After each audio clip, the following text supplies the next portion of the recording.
I'm ready. Deep breath.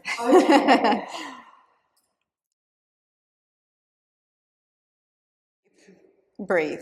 I remind myself, I remind my students, and it's just something that naturally, continually comes up throughout the practice. And even in my own practice, I am telling myself to breathe, because for something that is so natural, it's something that we don't use to its full capabilities.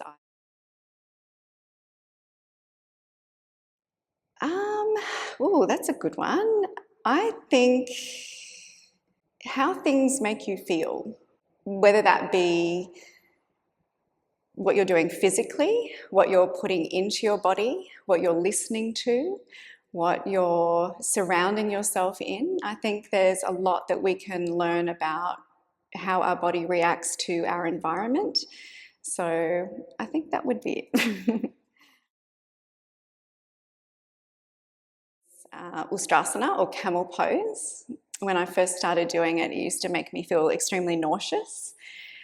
And I really didn't understand why, because I have the capabilities of moving into the pose. And before I really delved into what poses can actually do to your body, I really didn't understand why I was feeling this way. And doing the teacher training and getting the information about Ustrasana, and it is also taking us back in time through the heart. It's a heart opener. It's moving us backwards, so we can start to move through the traumas of the heart from the past. And it's exactly what I connect that nauseous sort of feeling to. It was more of an energetic release or emotional release, rather than something that was physically blocking me. And I actually stumbled across yoga, but it came to me at a time when I really needed it as well. I went to a health retreat for my 21st birthday, and every day we did a yoga practice. One of my first yoga practices was on top of a mountain watching the sunrise. It was so magical. I was at a time in my life where I felt very disconnected from myself. I didn't know myself. And after that time, I continued on with my practice, but in and out of the different phases of my life. But every time I went back to my practice, it was like coming home again. And I thought, well, there's got to be something, to this practice. So,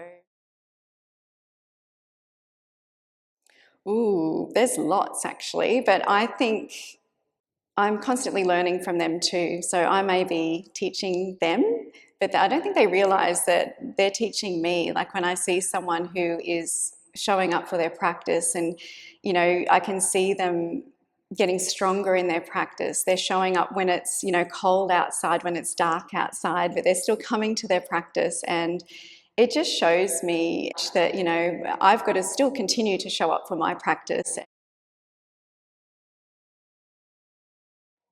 When they don't take their practice too seriously, and you see them having a little giggle to themselves when maybe they've had a wobble or they've tried something and it just hasn't worked out, but instead of getting frustrated or giving up, they continue on. And that you have to do it for a certain amount of time, that you have to say, well, I need to dedicate this amount of time to movement. And for me, that got really heavy, because it was just one extra thing that I had to do in my list of to-do for the day. So for me now, it's like, if I can move, I will move. Just the same way as if you eat a blueberry, one blueberry does so much to your body that nourishes you, and same with your practice. You can do little bits at a time if you don't have the time to come into a full practice.